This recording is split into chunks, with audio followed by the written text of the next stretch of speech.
Thank you so much for making time in your day to jump on the call with us. My name is Chris Kissel, and I'm the Associate Director of Corporate Partnerships at the School of Computer Science at Carnegie Mellon University, and really pleased to introduce you to the leadership of the DARPA Subterranean Challenge team. And just to kind of help frame out what we're going to be doing today, the webinar is an hour long. We're going to have 45 minutes of presentation where the leaders will have a chance to really dive into some background of the challenge as well as different technologies. And we'll have about 10 minutes or so at the end reserved for Q&A. But what's nice is that you don't actually have to wait till the end to ask your question. So if you notice on your Zoom window, there's a Q&A button at the bottom.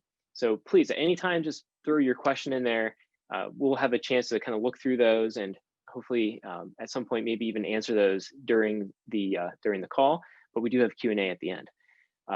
Let me introduce our panelists today. So we have the Subterranean Challenge team leaders. We have from CMU in the Robotics Institute within the School of Computer Science, we have Sebastian Scherer, Associate Research Professor. We also have Matt Travers, Systems Scientist.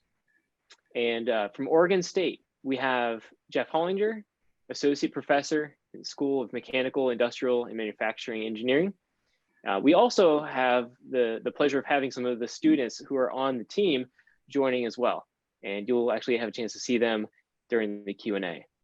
And at the end, you'll actually see me again during the wrap up. We're recording today's webinar and we'll have a follow-up email at the end in a day or so following this event. We certainly hope that you enjoy this presentation and engage with us in Q&A. And then hopefully, if you're interested, we'd love to have your corporate support if you'd like to become a sponsor of the team. So without further ado, allow me to turn this over to Sebastian, Matt, and Geoff. Thanks. Hi, everybody. I'm Sebastian, and we're going to be tag teaming in this presentation. So I'll start, and then I'll hand it over to Geoff, to Matt, then Geoff, and then I think we'll go back and forth. So just to give you a little bit of background, I think a lot of you on the call already know what the challenge is about, but just to kind of put everybody on a common frame. So this DARPA Subterranean Challenge follows some of these challenges that were there before. Here's, for example, for the DARPA Grand and Urban Challenge, there was a lot of kind of fundamentals, foundations developed early on, and then the technology got to a point where it was kind of ready to get together. The DARPA challenges were then a stepping stone to bring all this together, and then now we're almost at a point where we have driverless cars, maybe soon. But it kind of tells you, after the challenge, there was this period where people are like, yes, it is in a format where it's believable and it's good enough that it could actually happen, and that spurred a lot of innovation. And so for the Subterranean Challenge, you could think about that there's a similar timeline, and really, we're all excited and pushing as hard as we can to win this challenge and take technology forward. I think there's a typo here. But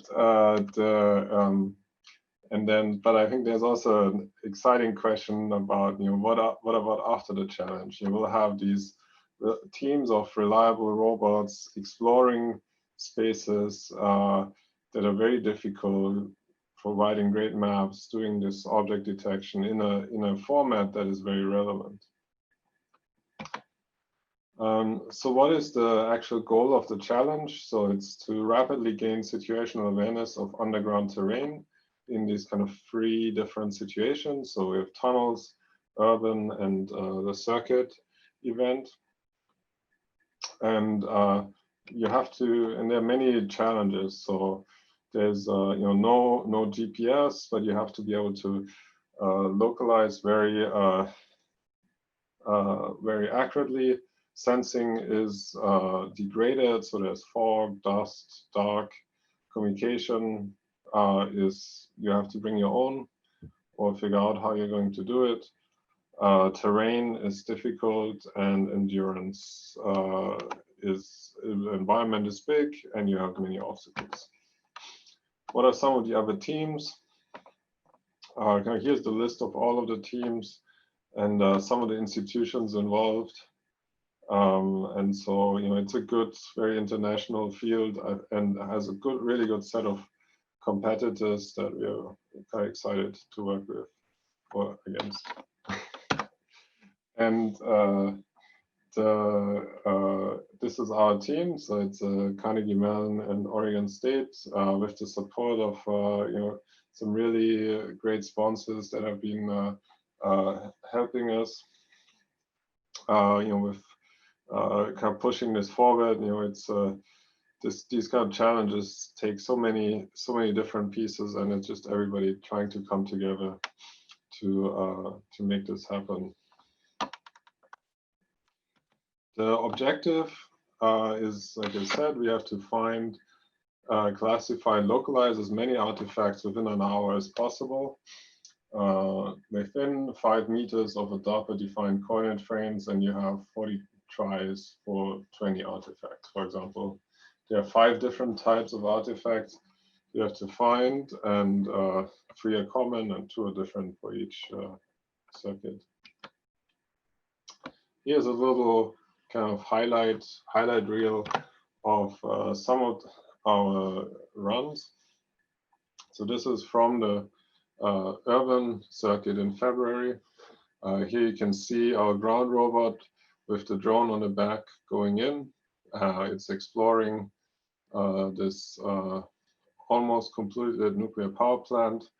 You can see some of our planning, the exploration, and so the robot's looking here for these different artifacts. Now, some of the spaces, there's, for example, some vertical shafts and some other areas that are not reachable by real ground robots. So we have an aerial robot that takes off from the back of the ground robot, is powered off until it's used, and then it can get launched, and we can send it to look for artifacts. So, for example, here it flew by a backpack. These are custom ground robots and custom drones that we designed specifically for the requirements of the challenge. And so you can also see there's basically these robots avoiding each other. And you can see some of the environments that we covered. Here's a flight through a vertical shaft where the robot is exploring a second level below it. You can see this is a robot called R3. It's made specifically for stair climbing. It has some special wheels and this very narrow. Here you can see the ground robots navigating in fog and navigating over quite large obstacles.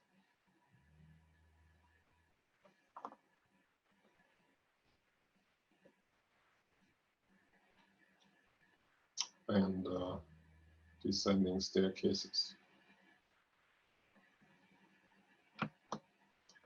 Overall, we placed first in the tunnel circuit, and then second in the urban circuit, and now would have been a time for the cave circuit, but unfortunately, because of COVID, that circuit was canceled.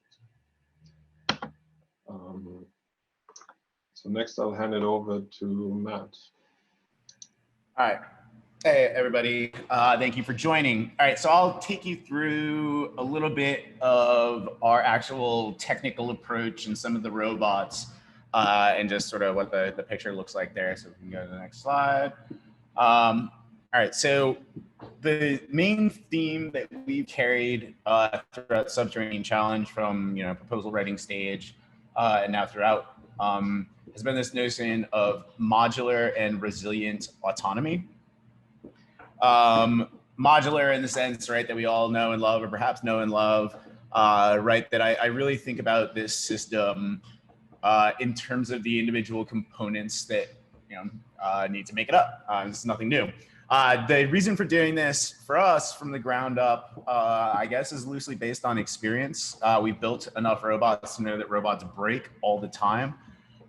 So having the ability, at least at the mechanical level, to do things like swap in a motor module, right? So, or swap in a planning module, or swap in my slam in a box. You can sort of see the different components that I'm describing there in the picture on the left-hand side. This is by design for basically robustness, mechanical robustness, as well as in thinking about potential, looking forward and thinking about potential sponsors. Like, this concept has been very good for working with other people, because not everybody needs a 1,000-pound autonomous robot that explores underground mines. But lots of people need advanced SLAM capabilities with object recognition all in one component. Certainly lots of people would like to have the ability to just have basically a box, a self-powered box that they could strap onto their robot that will handle all sort of low-level decision-making, planning, what have you. So that was the idea. Carrying that over from mechanical into the software side, and getting into more of the resilient autonomy side, but still dealing with modularity, is this idea that there's no one planner, there's no one estimation algorithm or one sensor that's going to solve all of your problems. Again, based largely on experience. So there's going to be situations in which you have to trust one algorithm or one sensor more than the other. And this is how we start to get to systems that are actually robust and that are adaptive in real time to changing scenarios, and that can generalize. So the idea is that at a very, very high level is that I have lots of different simultaneous processes going on, and that ideally I'd have a behavior executive that would arbitrate between sort of different algorithms, different approaches at any time, and then trying to either choosing a weighted combination, something in that general direction. But the idea is that you have backup plans. And in this sense, you're resilient, you're redundant, and ultimately, hopefully this leads to the overall robustness of the system. We can go on to the next slide, please. All right, so going into our current robots. So this is roughly the fleet as it stands today. It's growing always. So I guess I'll close this out and come full circle here on platforms. But yeah, so starting at the far is R1, R2, coming to the fore is R1, R2, R3. They were built in that order, so that's actually chronological. You can see one of the drones, DS1, that again, as Sebastian was saying, is custom built by a student. We can get into the canary thing later. You can also see this, what we're calling map V1, map V2, and map V3. So going back, I guess, sort of to the modular autonomy idea. So one of the things that's progressed pretty rapidly throughout this program, at least for us, is our actual payloads. So the payloads are roughly identical. Oh yeah, perfect. So this is roughly giving you a sense of what's going on in the the brain of the operation, so to speak. So this is our, I guess lots of people now have their custom slam in a box solution. This was ours as of about last year. So this is showing you all of the different sensors that are actually in there. There's a couple computers in there. So this box, just for perspective, is doing full state estimation, and it's doing object recognition. So it's doing everything other than everything upstream from basic navigation is happening in this box. So yeah, and you can sort of get a sense of all of the different things. So we're doing multimodal object detection. We're getting into now, and we'll talk about this in the technical slides, is starting to think about doing sensor fusion for SLAM in interesting ways, but we'll get more into that later. We can go to the next slide. I meant to, sorry, point this out in that previous image, but I'm sure we can make these slides available. In the R2 robot, you can see in the front of the robot, to the more astute members of the audience, there's like a contraption that looked like it had sort of a bunch of open slots, square open slots. Yep, yeah, perfect. Oh, I love it. So yeah, that mechanism right there. So as Sebastian was also saying earlier, that one of the challenges here is that the underground environments are they're radio denied and there's no communications. There's no communications underground, which you could roughly take two policies, which is go out and then have robots come back and basically do data dumps in that way, have some sort of coordinated schedule, or you could try to go with what we are doing, which is building your own ad hoc wireless network as we go. So these, we're working with a company called Ragent. So like on the inside, these are custom modules that we made out of fiberglass. Yeah, the dropping mechanism was like the most complicated mechatronics project ever. But yeah, these work really, really well. It is way more difficult to drop these things out of the back of a robot autonomously than I at least thought it was going to be. But yeah, so we're also, I guess we can talk more about that later in the planning as well. But these are the actual physical mechanisms that we drop out of the robot as the robot's going. So the communications is basically line of sight. You can get around a couple corners, but yeah, the planning problem for this is actually somewhat complicated as well. No, it's complicated. So can we go on to the next slide, please? All right, so this is a recent video that we put together that will hopefully play because it's more interesting than me. There you go.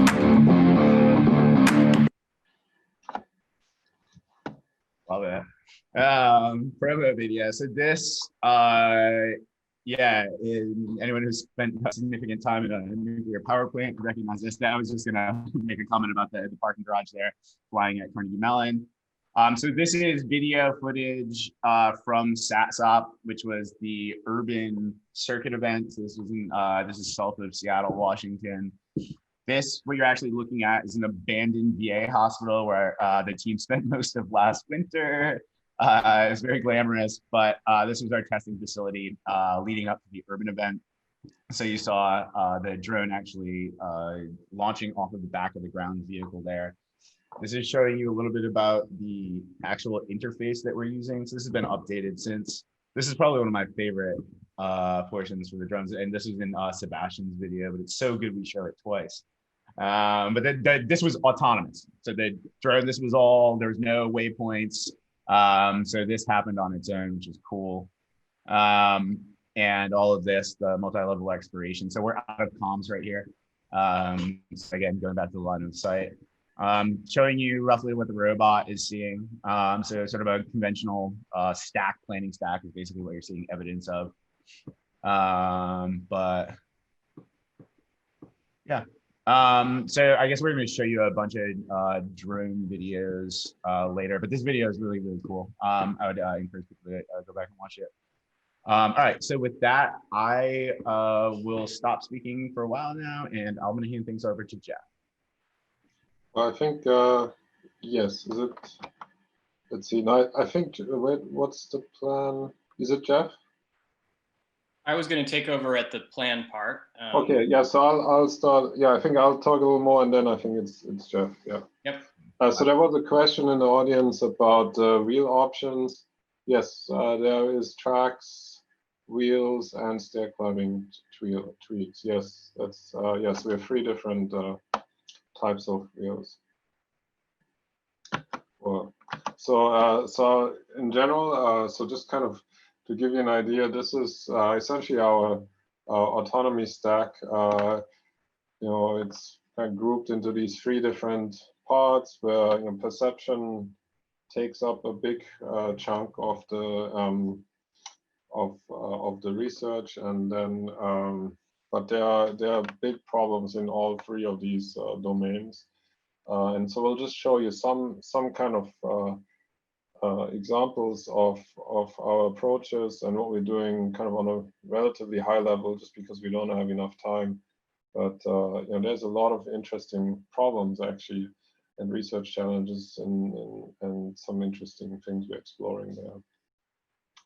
You know, just to kind of go back to this, to the themes, right? So we want these systems to be modular. We want to be able to, you know, take our autonomy stack, use it on different platforms, you know, ground, air, and you know, crawling, if possible. And we want this approach to be resilient to any kind of one failure of the algorithms, and also you know, scale in the sense that we can, you know, throw in more and more algorithms, and the system should behave better. More and more systems, and the overall system should behave better.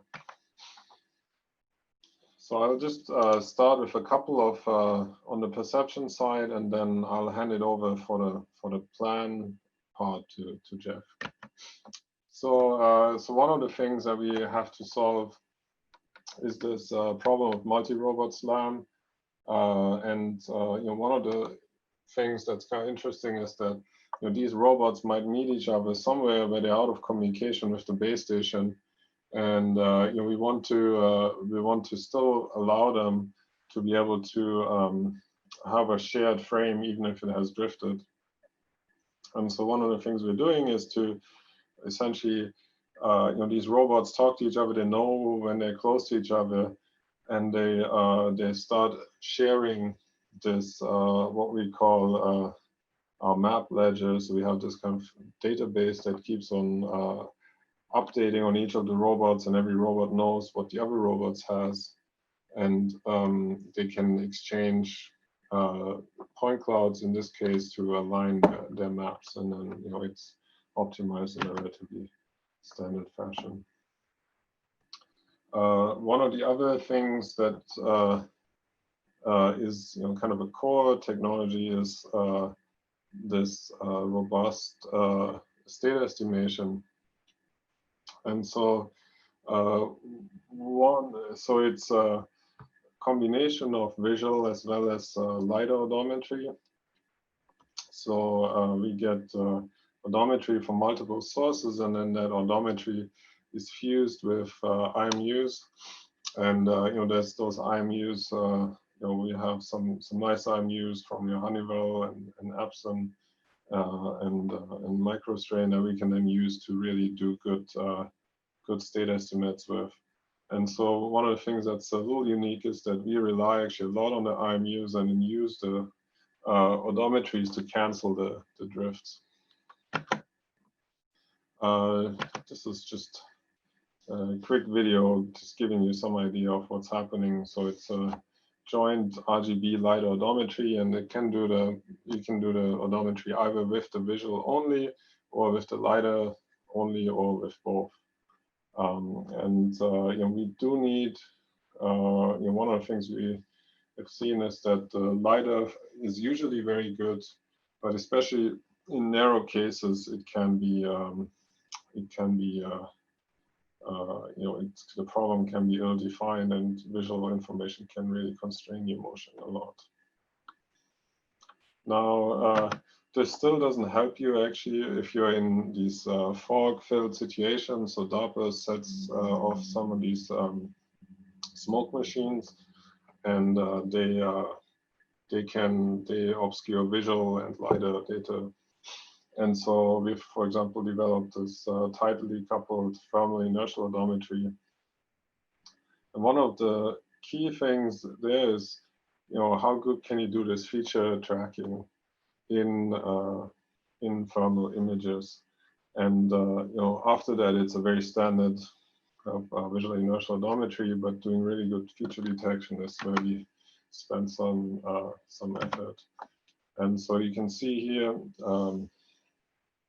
an example. You'll be running kind of a lidar SLAM plus the thermal camera SLAM, and then you know, now we're getting into a room that's with a fog machine in it. So now you can't, you know, the lidar SLAM starts drifting.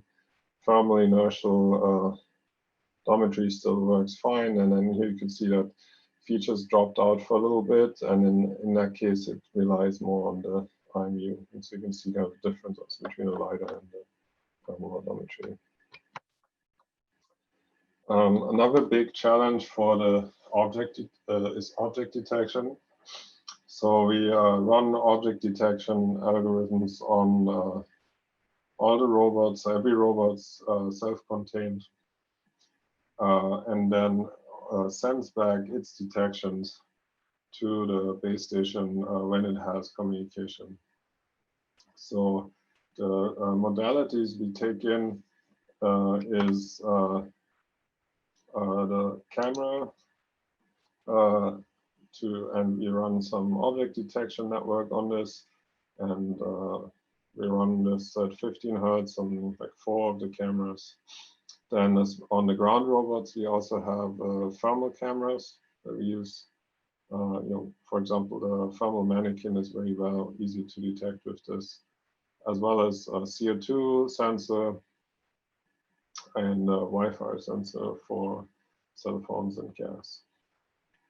Once we take these measurements, use our LiDAR to project them into 3D, and then fuse these estimates and output the 3D estimates and send that to the base station.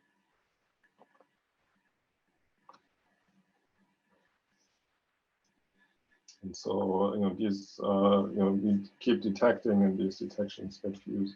Here you can see some of the examples from the, I think, tunnel as well as the urban circuit.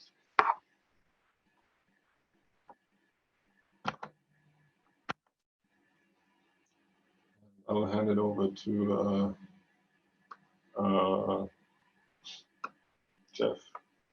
Great, thanks, Basti. So I'm Geoff Hollinger from Oregon State. I'm leading the Oregon State part of this collaboration of the team.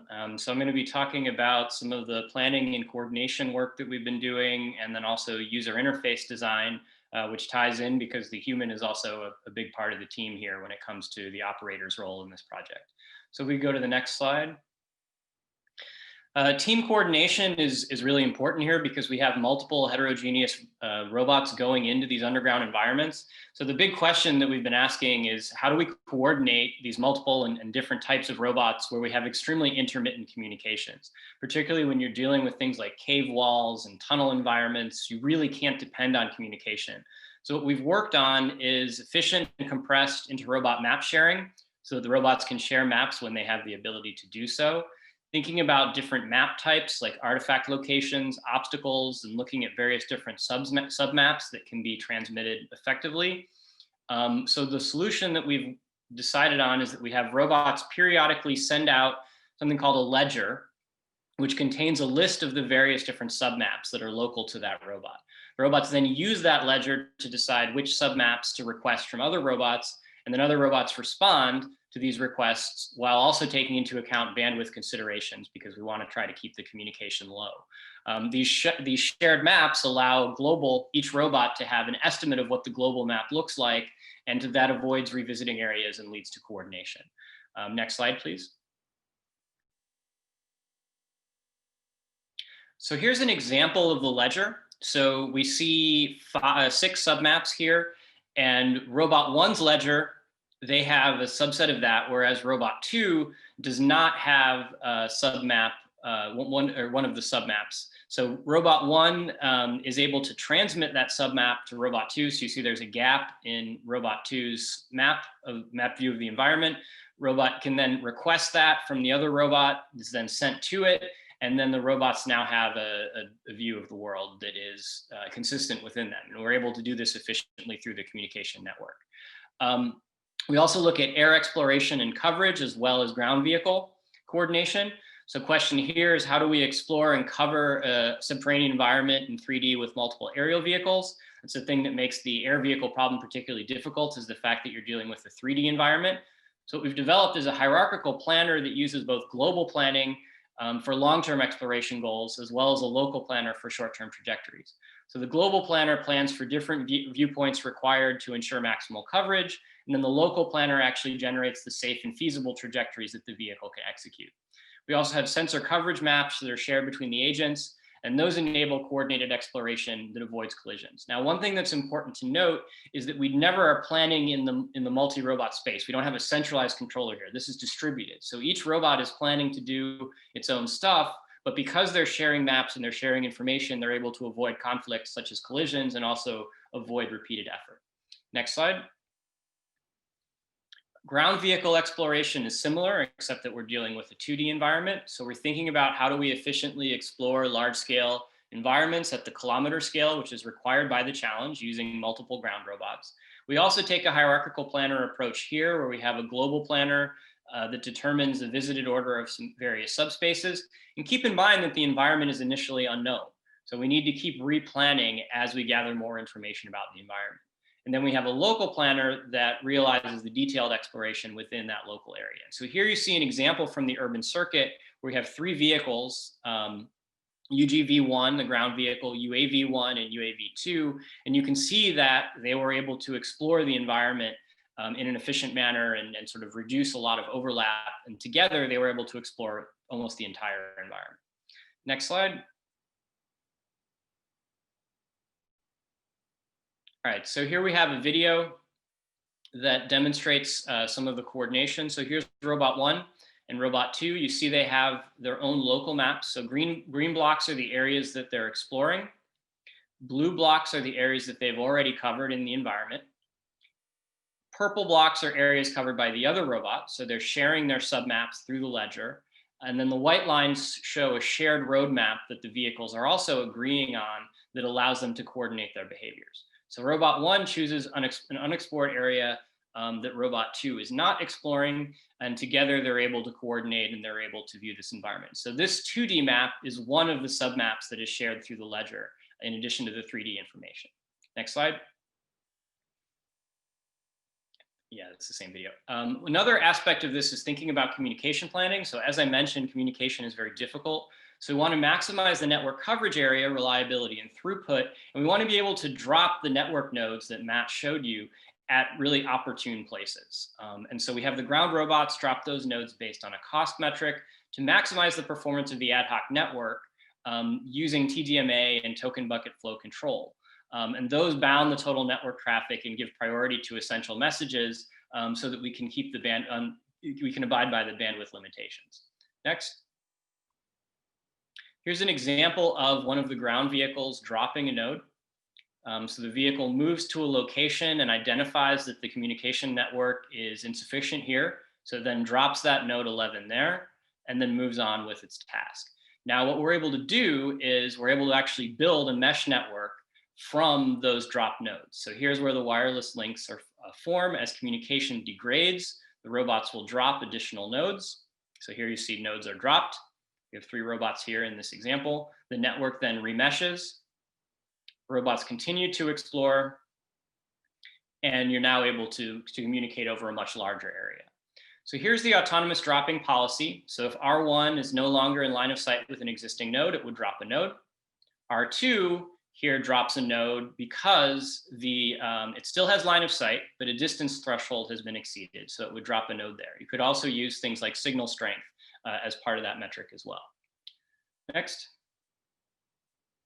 Great, so that's a summary, a very brief summary of some of the coordination behaviors that our team has. Now I'm going to talk about how what the operator's role is with the system. Next up, next slide. So we have a base station, so there's a single operator. There's our wonderful base station operator, Chow. So one of the requirements for the challenge is that the robots need to be controlled by a single operator, and there's lots and lots and lots of stuff that operator needs to monitor and control. And in addition, artifact detections have to be reviewed and sent to DARPA manually, so that's a requirement. So what we needed to do here to meet this need was create a visually intuitive interface that could display that information and allow for this form of control with just a single person. So we let the operator visually verify and refine the position of the artifact detections and send those to DARPA, which is required. Next slide. So here's an example of the video streaming matrix. So what you can see here is there's lots of cameras and there's lots of information and there's lots of stuff going on. So every camera on every robot can be live streamed to the base station. And this also allows for remote joystick control and manual operation. But we don't want the operator controlling all of the robots. If you have 6 robots and 12 cameras, imagine what it's like to try to joystick control all of them. That's not feasible. So we want the autonomy system to do most of the work, but we want the operator to be able to provide input as needed. Next slide. So here's an example of what the base station control looks like from the operator's perspective. So here are the artifact detections. The operator views, so this is an image of a potential artifact. The operator can then say, yep, looks great, send it to DARPA for a point. Or the operator can say, nope, this is not really an artifact, this was a false detection. Or the operator can actually move the artifact to a new location if they feel that it was not properly registered by the autonomy system on the map. So those are all possible options. This is an example of the behavior tree. And so this provides information about the behavior switching process that the robots are going through. And so with a single glance, the operator can determine the state of the robot and understand what's going on. This also gives the operator the ability to understand if the system is working properly and whether he or she may need to take control. Next slide. So here's another example of sort of the visualization and control panel. So we're also able to visualize a lot of low-level stuff like robot odometries, the downsample point cloud, artifact detections. We can refine those artifact positions, as I mentioned. This is the map where that is done. We can send waypoints to the robot for manual control if we feel like the autonomy system is not performing adequately. And then we can also control the robot's behavior from the behavior tree's perspective. Additionally, we can launch drones. So we would be able to launch the UAV from the ground vehicle through the manually from the operator. And also we can drop communication nodes. So while the autonomy system is capable of doing all of these things, we also give the operator the flexibility to intervene if needed. Next slide. So here's an example of the health monitor. Gives you aggregated results from multiple robots, and the cells show the status of each category. So you can look at the computers, the perception system, the SLAM system, the sensors. You can get an idea if those messages are being passed correctly and if everything looks okay. You also get a warning if something looks a little bit off, or an error if a system is very clearly failed. Next. Great. So that's a summary of the coordination system and also the operator user interface. I'm going to hand it over back to Matt to talk a bit about some of our deployment and testing. Thanks, Geoff. All right, cool. If we want to go to the next slide, please.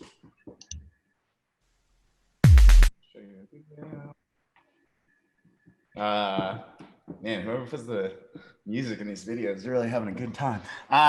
So this is a video. So Sebastian showed you a video from the urban circuit, which was the second of 3 planned circuits. This is video, deployment video from our circuit runs during the initial of the circuit events, which was the tunnel event. This was actually fortuitously for us at a site at a mine that's actually maybe 20 minutes south of Pittsburgh. That was just a random coincidence that the government actually had the site there. So this is one of my favorite things. That's a autonomous ground vehicle driving over those 12-inch diameter pipes. It's complete. No one told it to do that. So the DARPA guys, so after the run, they were going crazy. They're like, oh my God. So we watched the video that night and like, that was a good moment in time. So this is showing you some of what Geoff and Basti were just talking about. This is what the robot's actually seeing. And they're the object detections. So yeah, what you're looking at, sorry, just for some sort of context, is pretty much, this is roughly what the operator is seeing. So there's a bunch of different panels, and this is exactly what Geoff was just talking about, but this is it sort of working in real time. Our behavior tree, this is what the robot is seeing. So I think we were the only people at that event to successfully deploy a drone. And I think, in fact, fairly positive that we were the only people to actually get a point with a drone in the tunnel. So this was after 12 months of the project. There's Sebastian, who was so happy that day. And ask him if he still has that trophy. But yeah, so that was the winning event that was right after Urban. So if we want to go to the next video.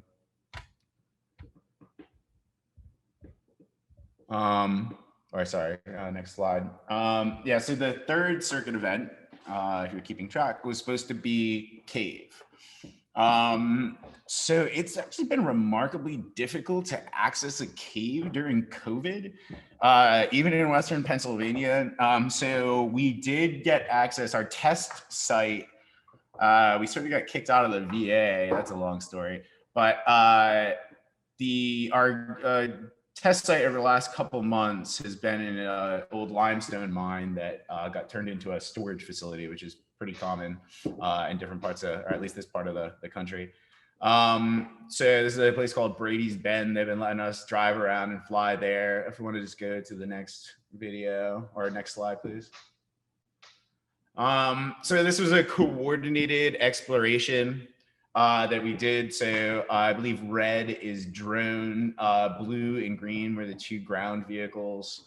So this is now starting to, tweak our system, which was, largely individual robots that avoided each other is probably the best way to describe our coordination policy up until now. It's really quite sophisticated, but yeah, as we're starting to move towards actual more sophisticated behaviors where we want to have coordination, we want to have all the stuff that we've just been talking about, where we're very efficiently and very quickly and actionably trying to search a space with a multi-robot team. I mean, that's ultimately what we want. I suspect Tim Chung really wants out of this program. So that's the goal. So yeah. Next slide, please. Yeah, this was, so just speaking to that point again, I believe this is sort of our first multi-drone exploration. So in cave, this limestone mine is not a very accurate representation of how difficult a cave would really be. So caves, typically they're undrivable. For these ground vehicles, they'd mostly be undrivable. So our thought for a cave was that we would have to mostly fly. So a lot of our time has been spent on the multi-agent sort of aerial drone, search and configuration. So what's interesting on our drones that's way more difficult than the ground vehicles is that we can't put as many computers obviously on them, and and as a result we can't put as many cameras on them. So the drone only has a forward-facing camera, so the planning problem for the drone is much more difficult than the ground vehicles. The ground vehicles have cameras in all directions. The drones have to do viewpoint planning as they're moving around. So as you're seeing this path and it sort of looks like it's snaking around, it's because you're trying to get complete coverage of all of the walls by pointing the camera at it. It's pretty remarkable, honestly, when you actually see it working. You're standing there in the mine. It looks intelligent, but yeah, more stuff to come on this. All right, if we can go to the next slide. Oh, maybe one drone launching to a new branch. Ooh. Go back one. There you go. All right, this was cool. So this was a lot of people were interested when we were talking to individual companies, different sponsors at the very beginning of COVID. I mean, campus was shut down. We have literally a couple 1,000 pounds of robot and drones and a big team, and there's a ton of uncertainty. So we're all remote, but the very nature of what we're trying to do requires us to be out places with robots. So if you're locked up, what do you do? So we were very, very lucky to have Microsoft as a sponsor. And as part of our sponsorship agreement with them, they provided us with Azure credits, effectively, almost an unlimited amount to us anyway. Of Azure credits so that we could run our full stack, full system, multi-robot, coordination simultaneously, many different computers per robot, the full system on a cloud-based server on Azure. So we ported over our ground vehicles, our aerial vehicles. So as part of our like coordination strategy, you can imagine why having advanced simulation capabilities would be of benefit. So this was a huge effort to do this, but yeah, so we were running test runs, like when we couldn't, like physically didn't have a place where we could go test. We were actually on Fridays running weekly test runs that were all completely housed on Azure.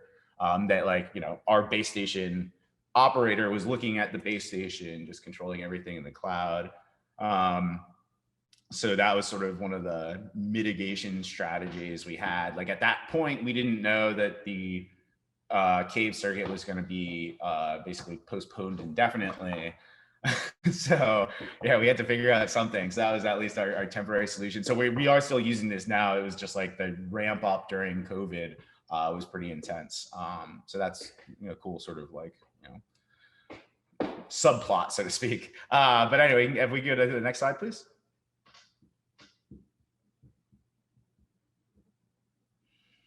Yeah, so I think this is going to be sort of our last technical slide, which is good. We'll leave it with about 10 minutes for questions. So yeah, we're expanding because our system is not complicated enough. We really do believe that, you know, once we start to iron out the issues with our, you know, current systems as we're moving towards the final competition, that our system will be scalable. We built it to be scalable, so you know, now we just have to execute on that. But so the plan as we stand today is to have anywhere in the neighborhood of like 10 robots all simultaneously deployed in an underground environment. So 10 or 11, depending on how you're counting. So the 3 robots are 1 through 3 that you saw in the slide when I was talking earlier, 4 of the custom drones that we've been talking about throughout the presentation.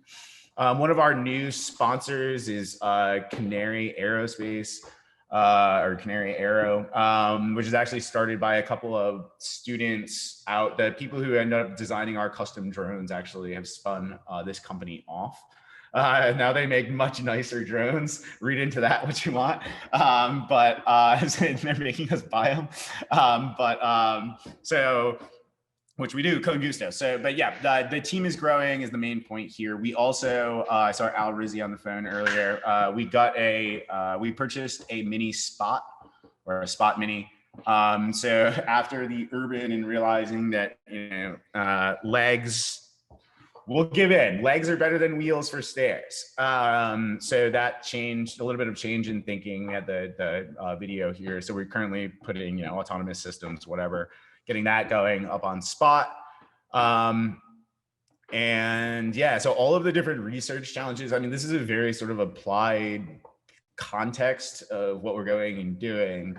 But hopefully, you know, throughout Bashji and Geoff speaking, you know, you sort of realize the full scope of like the many different research questions and PhD research and master's level dissertations that are going into our theses that are going in to this program to make it complete. The other thing, you know, obviously is a you know, result of this call. Yeah, building robots is hard and expensive. So we are always looking to expand our effort. We are always looking to meet with new people. We are always looking towards, you know, past 2021, what we can do with this system, what other programs we can partner with people and moving forward, right? Like the interest in multi-agent ground and aerial vehicle systems is not going away. And like having the opportunity to put this system together, right? Like having this forcing function and seeing what we can now do with any of the even component technologies, the system as a whole, what have you, right? Is like exactly what we're thinking. It's not our goal to put all of this work in and then like be done after 3 years. So while we're looking, you know, to engage people over the next year of this program, you know, our scope is much more broad in general. So I'll stop talking now and I guess hand it back over to Chris Kissel. Awesome. Thanks, Matt. Thanks, Sebastian and Geoff. So let's try to use this last 10 minutes. We have a little bit less than that now, but I see some questions popping up in the Q&A. And certainly if folks have anything on their mind right now, we'd love to hear from you. So any questions, please submit those through the Q&A button. And as you can see, we also are showing some of the students who are on the team. Actually, I'll ask the first question. Sebastian, Matt, and Geoff, do you mind sharing, like, tell us about the team makeup? Like, how many students are we talking about? Maybe some of their backgrounds. So I think the team is roughly around like 20 to 30 core people. And then, many kind of more than that for part-time kind of pitching in, helping out. So I think that's roughly the right number. It's student staff, it's everything. So I mean, it's undergrads, it's master's students, it's Rohit's a PhD student. It's engineering staff, it's research staff. Yeah, the Oregon State part of the team, we have myself, the professor, and then a postdoc and 4 graduate students. So we're a relatively small part of the team, but hopefully we're making a disproportionately large impact. And then, so I think I see some questions here in the Q&A. So is there a blooper video available? No, we don't have bloopers because unfortunately all our robots work so well. I mean, at some point we'll probably make one, but yeah. So I think the other one is, what challenge do you foresee in porting, extending your autonomy system onto different platforms? So I think for the types of performance that we need for this challenge, I think it's going to be relatively portable. If you really want to push, I think it depends on what performance we'll need for the different challenges. I mean, there's some differences in the terrain evaluation and so on that we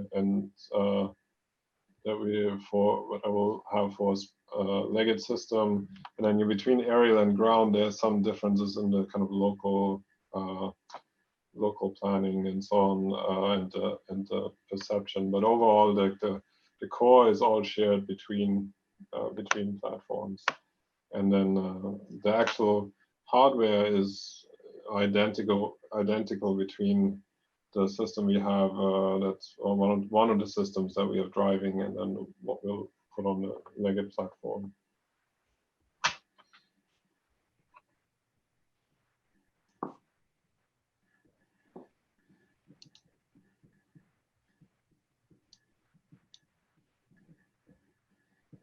Any more questions that you might have? Happy to answer. We have a couple students on as well, so it'd be nice to get their perspective on some of these in addition. I guess we could have the students real quick just say which areas very briefly they're working on. Yeah.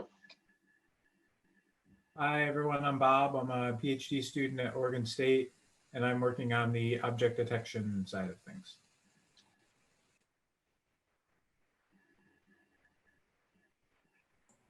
Hi, I'm Ryan. I'm in charge of everything like comms related. So whether that's hardware, dropping in nodes, working with the connectivity middleware that we use, DDS. So yeah, all of that. Hi everyone, my name is Chow. I'm a first year PhD student at Carnegie Mellon University. I'm working on the exploration algorithms on the ground robots, and also autonomy related stuff for basically the ground-based autonomy. Hi everyone, I'm Rohit. I'm a second year master's student, and I'm working on the exploration and coordination for our aerial platforms. So it looks like we had a number of questions come up while the students were introducing themselves. Great.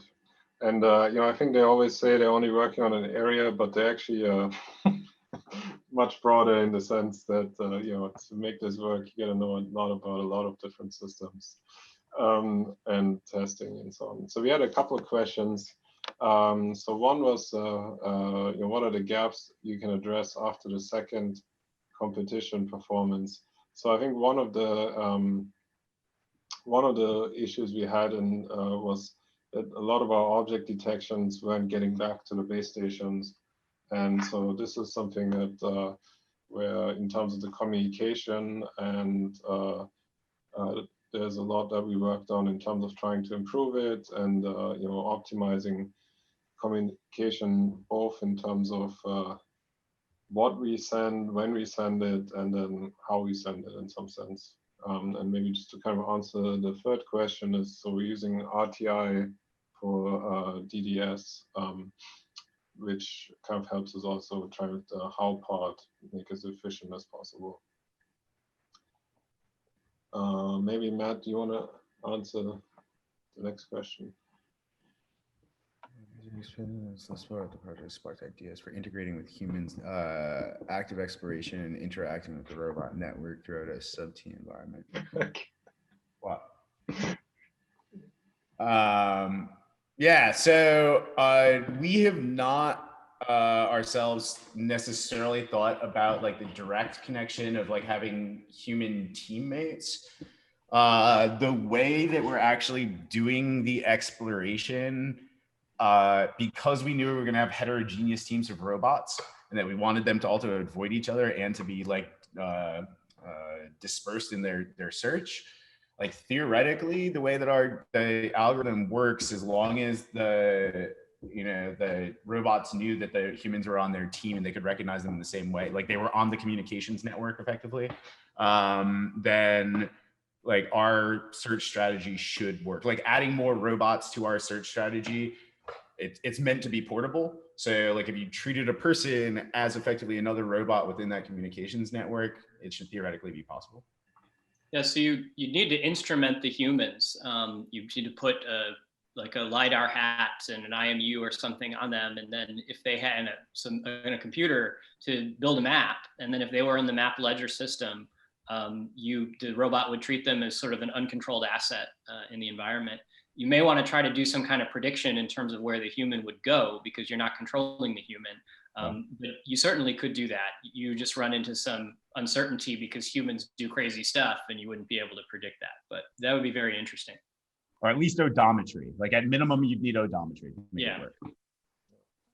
There's a question about the open source. So part of the system is already open source, but I think on a high level, our strategy is to say, we want to maximize the impact of the project, and whichever method that is, it could be open source, it could be trying to start up a company, it could be doing more. I think is still something that's under discussion.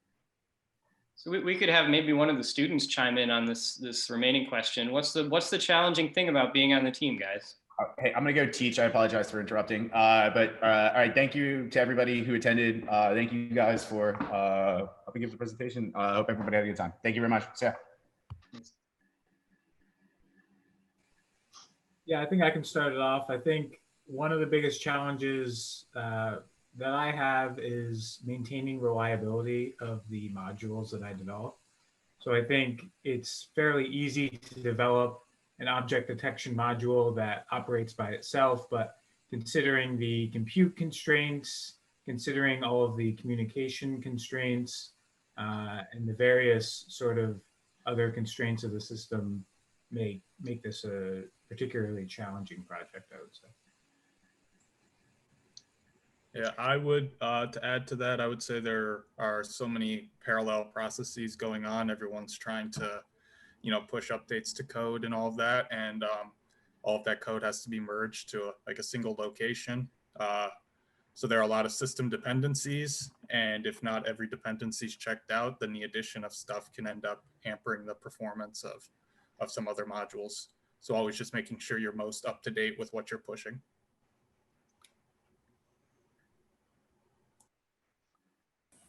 Yeah, I think to add to what Ryan said, we just have a lot of things that are up in the air. So it becomes quite challenging to sort of make sure you're making enough progress while keeping in mind that there are other aspects of the system that are constantly changing. So that can be pretty challenging.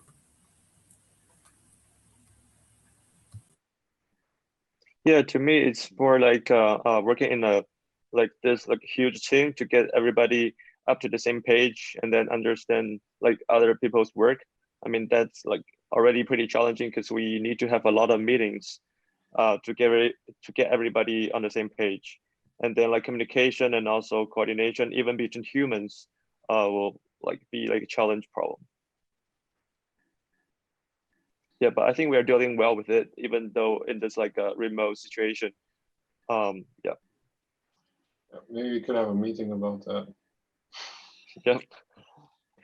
I'm looking at the time, and I'm sorry that we will have to probably wrap up now, but if it's okay, I'd like to thank everyone. I think this has just been an outstanding opportunity to share a little bit about what the team has been doing. And, we have another almost, 10 months to go until the final wrap up. So we're hoping to give you a great update in the months to come.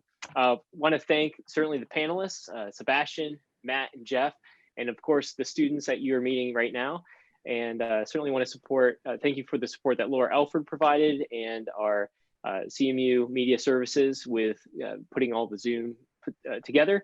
And also like to just let you know that in the next couple of days, probably early next week, you'll be getting an email from us just to thank you for joining the call. We'll have a link to a recording of this so you can take a look at it later, maybe share it within your teams.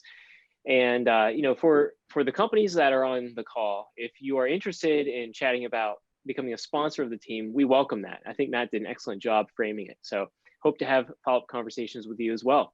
So thank you so much again for joining us. We're excited to stay in touch and hope you have a great rest of your week. Take care. Thank you.